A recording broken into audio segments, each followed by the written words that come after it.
Welcome back to Gnanajyoti English Medium High School.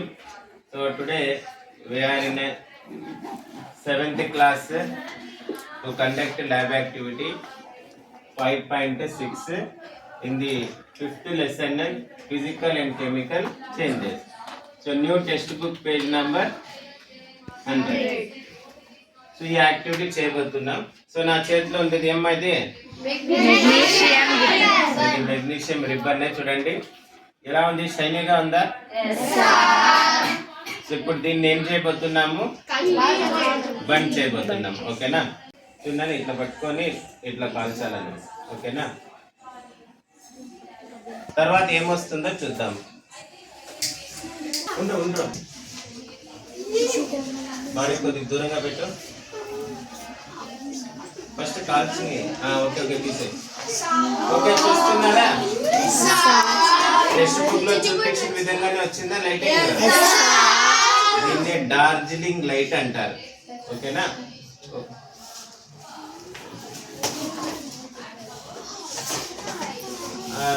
Door open చేయమ్మా. చూడండి ఇక్కడ question అడుగుతున్నాను మీకు టెక్స్ట్ బుక్ లో. Does the powdery ash look like magnesium ribbon? ఇక్కడ పౌడర్ వచ్చింది మీకు, యాష్ వైట్ కలర్ పౌడర్ వచ్చింది.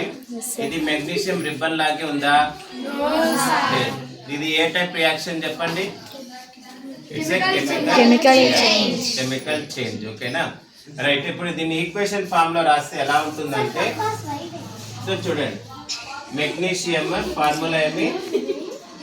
Mg oxygen O2. సో ఇది రియాక్ట్ అయితే ఏం ఫామ్ అయింది?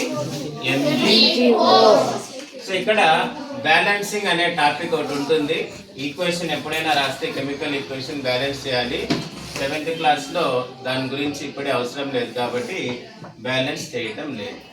Magnesium on reacting with oxygen it gives magnesium oxide. ఏం చేశారు మీరు? బర్నింగ్ చేస్తారు. ఓకేనా? సో బర్న్ చేస్తే మెగ్నీషియం ఇంకా మారిపోయింది, మెగ్నీషియం ఆక్సైడ్ గా మారిపోయింది. చూడండి powder, white colour powder form అయింది. వైట్ కలర్ పౌడర్ ఏమి? Magnesium oxide. ఓకేనా? అర్థమైందా యాక్టివిటీ? అయితే